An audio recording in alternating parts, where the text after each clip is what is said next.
الرجيم بسم الله الرحمن الرحيم الف لام میم ذلك الكتاب لا ريب فيه هدى للمتقين الذين يؤمنون بالغيب ويقيمون الصلاة ومما رزقناهم ينفقون صدق اللہ العظیم۔ معزز حاضرین محترم سامعین، السلام علیکم ورحمۃ اللہ وبرکاتہ۔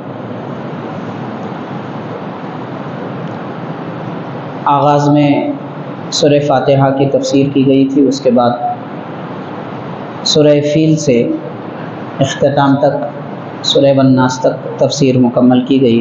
آج انشاءاللہ تعالی سورہ بقرہ کی ابتدائی چند آیات کی وضاحت اور اس کی تفسیر بیان کی جائے گی۔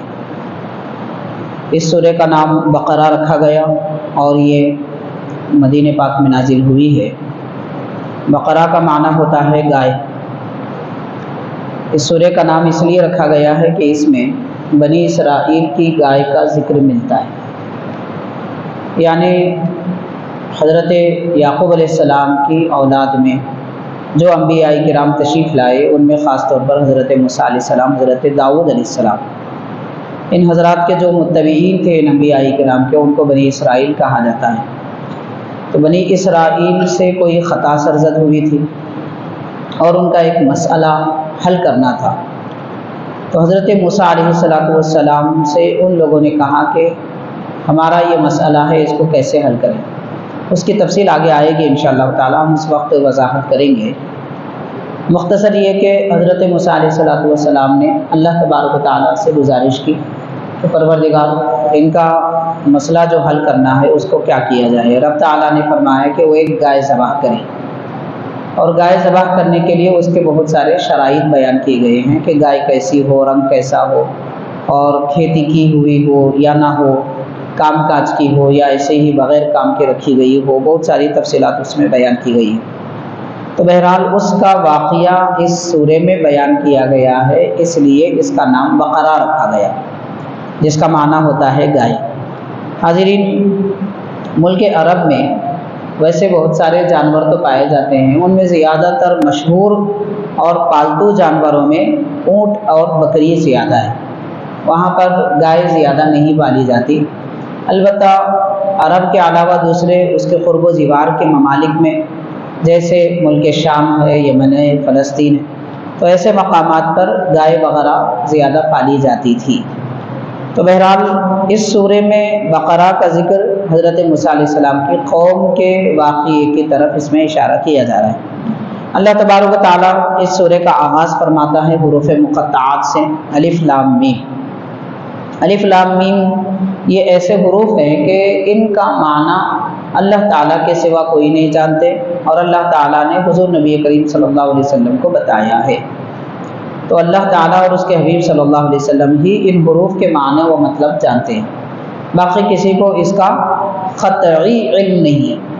قطعی کا مطلب یقینی طور پر کہ اس کا یہی معنی ہو۔ حروف مقطعات کا مطلب لفظی معنی اس کا یہ ہوتا ہے کہ وہ حروف جن کو علیحدہ علیحدہ کھول کر اور توڑ کر پڑھا جاتا ہے۔ جیسے اگر آپ قرآن شریف میں کہیں بھی لکھیں گے الف لام میم اگر لکھا ہوا تو اس کو آپ علم پڑھیں گے، مثال کے طور پر علم تر کیف فعل، تو سورہ فیل میں جیسے علم کو علم پڑھتے ہیں، یہاں پہ الف لام میم کو علم نہیں پڑھیں گے، جبکہ وہ بھی ویسے ہی، یہ بھی ایسے ہی۔ ہاں، دونوں میں فرق کے لیے لام پر یہاں مد، میم پر یہاں پر مد لکھا جاتا ہے۔ تو یہ جو حروف ہے یہ کوئی جملہ نہیں ہے، جیسے علم ترا ایک جملہ ہے، ویسا یہ جملہ نہیں ہے، یہ علیحدہ علیحدہ حروف ہے۔ ان کا معنی کیا ہوتا ہے؟ تو ان کا معنی جو بھی ہے وہ یقینی ہے، جو بھی اللہ تعالیٰ جانتا ہے، رب کو معلوم ہے، وہ یقینی ہے۔ ایسا یقین رکھنا امت مسلمہ کے لیے ضروری ہے، اگرچہ کہ اس کا معنی ہم کو معلوم نہ ہو، اس کا مطلب ہم کو معلوم نہ ہو۔ اب سوال یہ پیدا ہوتا ہے کہ قرآن اللہ تبارک و تعالیٰ نے قوم کی ہدایت کے لیے اتارا ہے، پھر یہ حروف کے معنی کیوں نہیں معلوم ہوتے؟ جب یہ قرآن عمل کے لیے اترا ہے، عقیدہ رکھنے کے لیے اترا ہے، پھر اس کے معنی ہم کو کیوں نہیں معلوم ہوتے؟ ایک سوال پیدا ہوتا ہے۔ تو حاضرین، قرآن مجید کے بہت ساری آیتوں کا تعلق عمل سے ہے، تو بہت ساری آیتوں کا تعلق عقیدے سے۔ یعنی اللہ تعالیٰ کے متعلق عقیدہ رکھنا کہ اللہ تعالیٰ حی یعنی زندہ ہے، قیوم ہے، وہ خود سے موجود ہے، وہ ساری کائنات کو پیدا فرمانے والا ہے، رزاق ہے، یہ ساری باتوں کا تعلق عقیدے سے۔ اس کے برخلاف میں وہی پروردگار نے ہم کو نماز پڑھنے کا حکم دیا تو یہ عمل ہوا، اور زکوٰۃ دینے کا حکم دیا تو ہم زکوٰۃ دیتے ہیں، وہ عمل ہوا۔ تو بعض آیتوں کا تعلق عقیدے سے ہے اور بعض کا تعلق عمل سے ہے۔ یہ حروف مقطعات کا تعلق عقیدے سے، اس کا تعلق عمل سے نہیں ہے، عقیدے سے، یعنی اس کا معنی وہ مطلب یہ ہے کہ اللہ تعالیٰ نے اس کا جو معنی ہے وہ جانتا ہے، اس نے نبی کو بتایا ہے، اور اس کا جو بھی معنی رب اور اس کے نبی کو معلوم ہے اس پر ہم یقین رکھتے ہیں۔ یہ عقیدہ رکھنا ضروری ہے۔ تو حروف مقطعات کے نازل ہونے سے ہم کو عقیدے کا فائدہ ملتا ہے۔ اور ایک اہم ترین بات یہ معلوم ہوتی ہے کہ دنیا میں کوئی بھی کتنا بڑا عالم دین کیوں نہ ہو، قرآن مجید جاننے والا، اس کے معنی مطلب جاننے والا، حدیث پاک کا علم رکھنے والا، وہ کتنا بھی علم کیوں نہ رکھے، جب الف لام میم اور ایسے حروف کے پاس آ جاتا ہے تو وہاں وہ گھٹنے ٹیک دیتا ہے اور کہتا ہے مجھے نہیں معلوم۔ تو پتہ یہ چلا کہ بہت سارا علم ایسا ہے جو بندے کو معلوم ہی نہیں ہے۔ تو بندے کو ہر چیز کا علم نہیں ہوتا، یہ جاننا بھی اور یہ یقین رکھنا بھی ضروری ہے۔ اس لیے اللہ تعالیٰ نے ایسے حروف نازل فرمائے، ان کو حروف مقطعات کہتے ہیں۔ حاضرین کرام، اس کے بعد اللہ تبارک و تعالیٰ نے فرمایا ذالک الکتاب لا ریب فیہ، یہ وہ کتاب ہے کہ اس میں کوئی شک نہیں۔ یعنی قرآن مجید کے متعلق یہ رکھنا عقیدہ بھی ضروری ہے کہ یہ وہ کتاب ہے، اس میں کوئی شک نہیں۔ شک نہیں ہے کا معنی کیا ہے؟ یعنی ہر ایک مومن یہ سمجھے اس میں جو کچھ بھی بیان کیا گیا ہے وہ یقینی بات ہے، اور یہ قرآن مجید کی خاصیت ہے۔ آپ دنیا کی کوئی بھی کتاب پڑھیں، اس میں آپ کو کسی نہ کسی مرحلے میں شک پیدا ہوتا ہے، اور کوئی کہہ سکتا ہے کہ بھئی یہ یقینی بات نہیں ہے، ایسا نہیں ہو سکتا۔ کس سے بھی کوئی بھی شخص کی لکھی ہوئی کتاب میں کوئی بھی اختلاف ہو سکتا ہے، مگر قرآن مجید میں کوئی اختلاف نہیں ہے، اس میں کوئی شک نہیں ہے۔ اللہ تبارک و تعالیٰ سب سے پہلا عقیدہ ایمان والوں کو قرآن پاک کے بارے میں یہ عطا فرما رہا ہے ذالک الکتاب لا ریب فیہ، کہ اس میں کوئی شک نہیں ہے۔ حاضرین، اور ایک اہم ترین بات یہ ہے کہ قرآن مجید تو ہمارے پاس موجود ہے، جب ہم پڑھ رہے ہیں تو یہ ہمارے پاس موجود ہے۔ تو جو چیز قریب ہوتی ہے اس کو عربی میں ھذا کہتے ہیں، یعنی یہ، وہ نہیں کہتے۔ لیکن قرآن پاک کے بارے میں اللہ تعالیٰ فرما رہا ہے کہ وہ کتاب جس میں کوئی شک نہیں۔ تو قرآن تو یہ ہے، اس کو وہ کیوں کہا گیا؟ یہ تو ہمارے پاس ہے۔ تو اس کے متعلق مفسرین کرام نے یہ فرمایا ہے کہ اس کو وہ سے ذالکہ سے اس لیے بیان کیا گیا کہ ایک معنی تو یہ ہے کہ یہ قرآن تو آپ کے ہاتھ میں ہے، آپ کے قریب ہے، لیکن اصل قرآن لکھا ہوا کہاں ہے؟ لوح محفوظ میں۔ تو لوح محفوظ ہمارے علم سے، ہماری آنکھوں سے اور ہمارے احساس سے دور ہے، اس لیے کہا گیا ذالک الکتاب، کیونکہ اصل قرآن مجید تو لوح محفوظ میں ہے۔ دوسری بات یہ کہ قرآن مجید شکل کتاب میں اگرچہ کہ ہمارے پاس موجود ہے، لیکن اس کے معنی، اس کا مطلب، اس کا مفہوم اتنا گہرا ہے کہ اس کی گہرائی تک ہر آدمی، ہر عالم نہیں پہنچ سکتا۔ اس لیے کہا گیا یہ وہ کتاب ہے، یعنی یہ کتاب تو تم دیکھ رہے ہیں یہ ہے، مگر اس کا معنی یہ نہیں ہے، وہ تو بہت دور ہے، یعنی انسان کی عقلوں سے، ان کے علم سے دور اس کا معنی ہے، اس لیے ذالک الکتاب کہا گیا۔ پھر سوال پیدا ہوتا ہے کہ بھئی جب اس کا معنی مطلب سمجھنا آسان نہیں ہے، پھر اتارا کیوں گیا؟ تو حاضرین، اس کا جواب یہ ہے کہ اللہ تعالیٰ نے صرف قرآن نازل کر کے یہ نہیں فرمایا بندو تم پڑھ لو، تم سمجھ لو۔ قرآن نازل کر کے اللہ نے نبی کو فرمایا کہ حضور آپ سمجھائیں۔ تو پتہ چلا قرآن خود سے ہم نہیں سمجھ سکتے، قرآن سمجھنے کے لیے نبی کا وسیلہ چاہیے۔ حضور پاک صلی اللہ علیہ وسلم جو فرمائیں قرآن پاک کے معنی و مطلب کے بارے میں، وہ ماننا لازم ہے۔ ہم اس کا کچھ بھی مطلب نکال لیں گے، کیسے؟ ایک مثال دوں گا آپ کو میں۔ کہ قرآن پاک میں کہا گیا اے ایمان والو تم پر روزے فرض کیے گئے. روزوں کو عربی میں کہتے ہیں سیام. کتب علیکم الصیام، روزے فرض کیے گئے. یہ صوم صاد واو میم، اس کا معنی کیا ہے؟ آپ اگر اس کی ڈکشنری اٹھا کر دیکھیں گے تو وہاں آپ کا معنی مطلب نکلے گا رک جانا، پرہیز کرنا، دور رہنا. یہ معنی ہے اصل روزے کا، صوم کا. تو اگر آپ قرآن پاک کو ڈکشنری سے سمجھنا چاہیں گے تو پھر شریعت کے مطابق نہیں سمجھ سکیں گے. اس لیے کہ ایسا سمجھ کر بعض لوگ کیا کہہ رہے ہیں، آج بھی ایک ایسا فرقہ ہے جو یہ کہتا ہے کہ روزے فرض ہی نہیں ہے، نعوذ باللہ معاذ اللہ.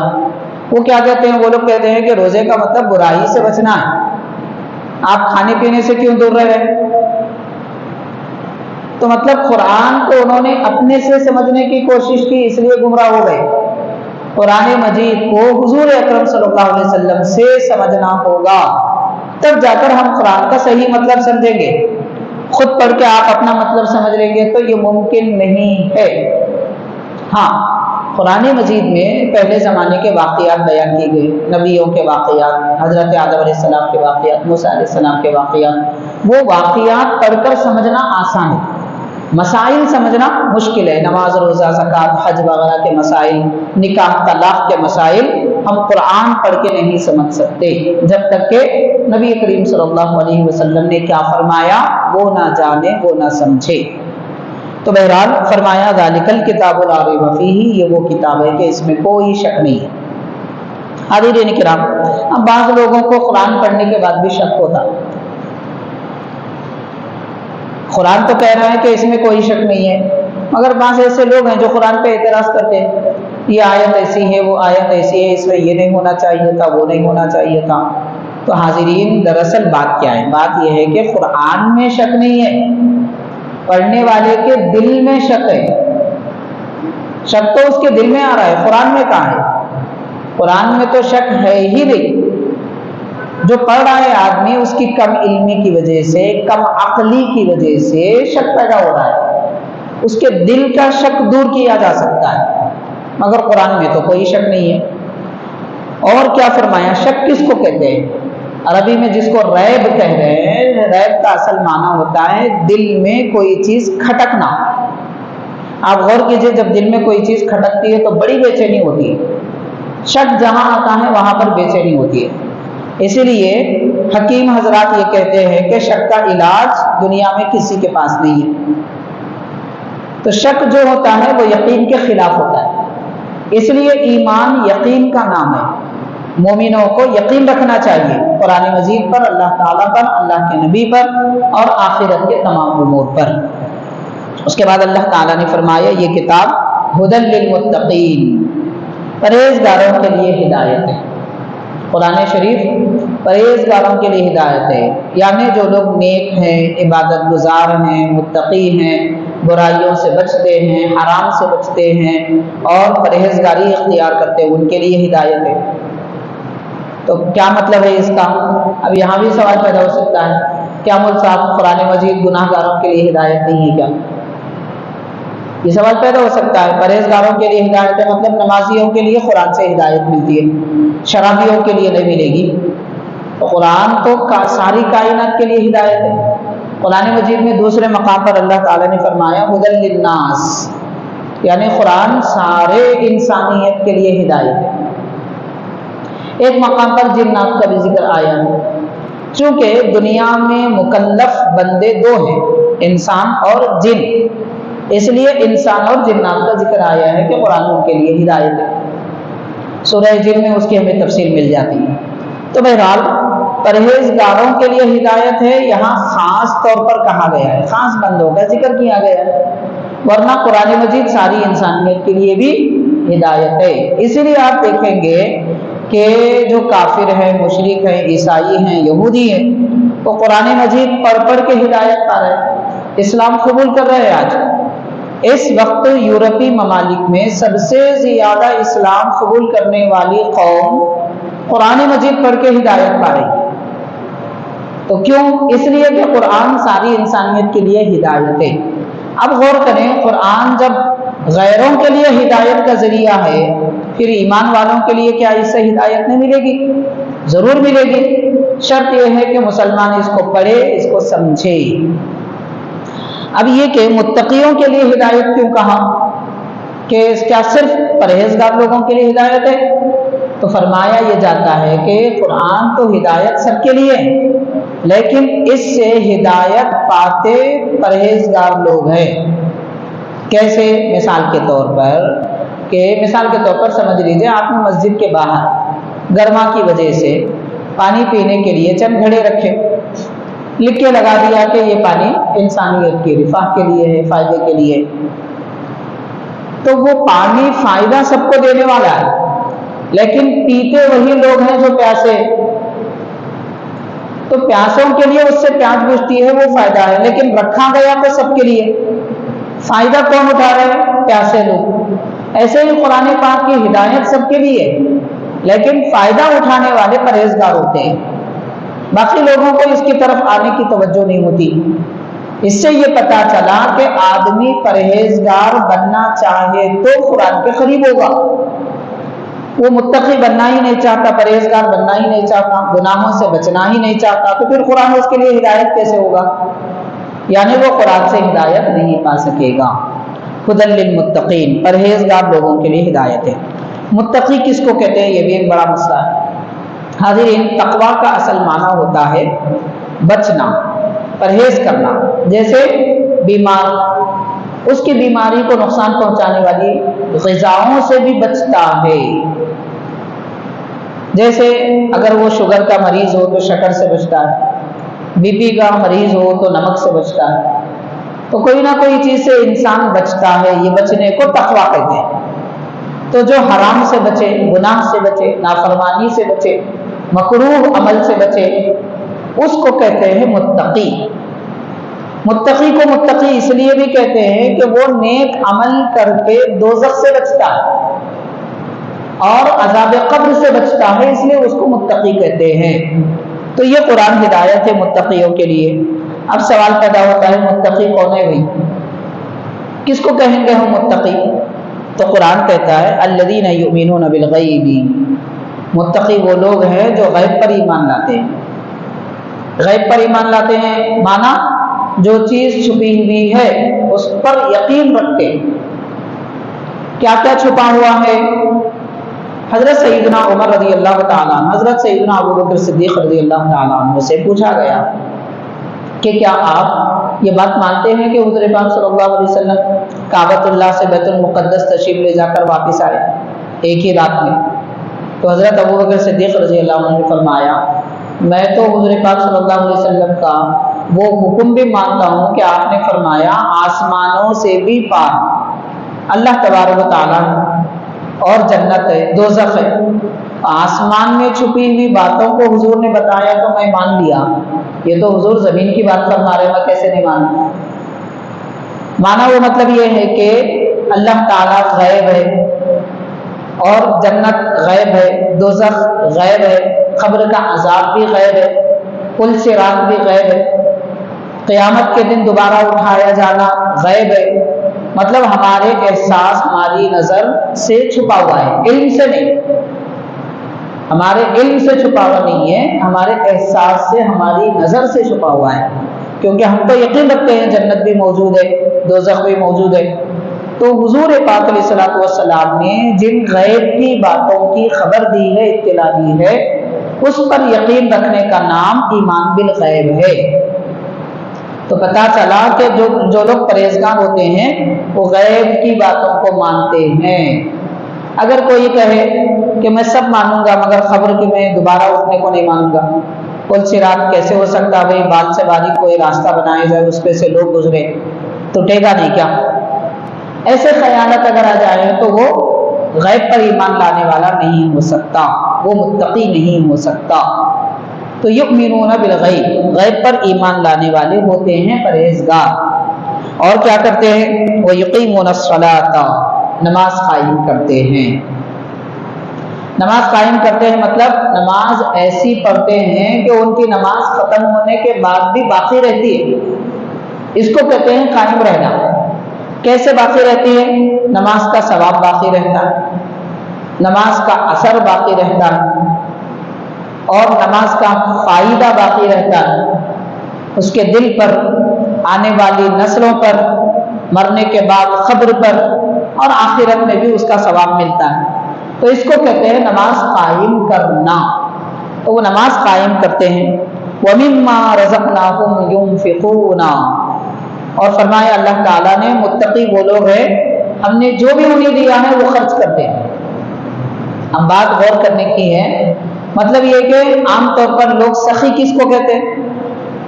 پیسہ خرچ کرے تو سخی کہتے ہیں۔ قرآن کہہ رہا ہے کہ صرف پیسہ خرچ کرنے والے کو سخی نہیں کہتے، ہم نے جو دیا وہ خرچ کرتے ہیں۔ اللہ تعالیٰ نے عقل عطا فرمائی، اپنی عقل کے ذریعے لوگوں کو فائدہ دے، ہنر دیا، اپنے ہنر سے لوگوں کو فائدہ پہنچائیں، علم دیا، اپنے علم سے لوگوں کو فائدہ پہنچائیں، دولت دی تو اپنے دولت سے فائدہ پہنچائیں۔ تو جو نعمت اللہ نے ہم کو دی ہے اس کو لوگوں میں خرچ کرنے والے متقی ہوتے ہیں۔ پرہیزگاروں کی علامت ہے، تو پتہ کیا چلا جو بخیل ہے وہ متقی نہیں ہو سکتا، کنجوس کبھی متقی نہیں ہو سکتا، سخاوت کرنے والا متقی ہوتا ہے۔ تو جو کچھ ہم نے ان کو عطا کیا ہے اس میں سے خرچ کرتے ہیں۔ اور ایک اہم ترین بات اللہ تعالیٰ یہ فرما رہے ہیں ہم نے جو دیا ہے اس میں سے خرچ کرتے ہیں، وہ پورا خرچ نہیں کرتے۔ مطلب کیا؟ اس میں ایمان والوں پر یہ فرض کیا گیا ہے کہ رب نے جو نعمت دی ہے اس میں سے کچھ خرچ کرے۔ سارا کا سارا خرچ کرنے والے تو بڑے اعلیٰ درجے کے ہوتے ہیں۔ مثال کے طور پر عام ایمان والے بندوں کو حکم دیا گیا کہ تم سال میں ایک مرتبہ اپنے مال کی زکوٰۃ 40واں حصہ نکالیں۔ تو 40واں حصہ نکالنا بھی لوگوں پر مشکل گزرتا ہے، شاق گزرتا ہے، زکوٰۃ دینے کے لیے بڑی مشقت ہوتی ہے۔ اللہ نے یہ حکم نہیں دیا کہ تم جو کچھ کمائی کیے ہیں سب خرچ کر دو، سب خرچ کرنے کا حکم نہیں دیا۔ ہاں اگر کوئی سب کچھ خرچ کرتا ہے تو وہ واقعتاً بڑا آدمی، جیسے حضرت عبداللہ ابن مبارک رحمۃ اللہ علیہ تابعی ہیں، بڑے امام ہیں۔ آپ کا عمل تھا کہ آپ کے جو والد محترم نے دولت چھوڑی تھی وہ آپ نے کاروبار میں لگایا تھا، تو اس سے آپ کو ماہانہ تقریباً 100 دینار فائدہ ہوتا تھا، نفع میں 100 دینار ملتے تھے۔ تو آپ 90 دینار علم حاصل کرنے والے اور علماء علم سکھانے والوں پر خرچ کرتے تھے، 10 دینار اپنے لیے رکھ لیتے تھے۔ یعنی آپ تقریباً 90% خرچ کر رہے ہیں۔ عام لوگوں کو حکم ہے کہ وہ 2.5 خرچ کرے، 40% بھی نہیں۔ زکوٰۃ 40% نہیں ہوتی بلکہ 2.5 ہوتی ہے۔ تو 40واں حصہ خرچ کرنے کی اجازت عام لوگوں کو ہے، اور 90% خرچ کرنے کا عمل خاص لوگوں کا ہوتا ہے۔ تو اللہ تعالیٰ نے سارا مال، ساری دولت، سارا علم، سارا سب کچھ، ساری طاقت خرچ کرنے کا حکم نہیں دیا، بندوں پر ان کی طاقت کے مطابق ہی حکم دیا گیا ہے۔ تو اس لیے فرمایا وَمِمَّا رَزَقْنَاهُمْ يُنْفِقُونَ، ہم نے جو کچھ بھی ان کو دیا ہے اس میں سے وہ خرچ کرتے ہیں۔ تو بہرحال حاضرین کرام یہ 3 آیتیں آج مکمل ہوئی ہیں۔ انشاءاللہ تعالی سورہ بقرہ کی اگلی آیتیں اگلی نشستوں میں آپ کی وضاحت میں پیش کی جائیں گی۔ اللہ تعالیٰ قرآن مجید کو سمجھنے کی، اس پر عمل کرنے کی ہم کو توفیق عطا فرمائے۔ صلی اللہ تعالی وسلم علی خیر خلقہ سیدنا محمد وعلی آلہ واصحابہ اجمعین والحمد للہ رب العالمین۔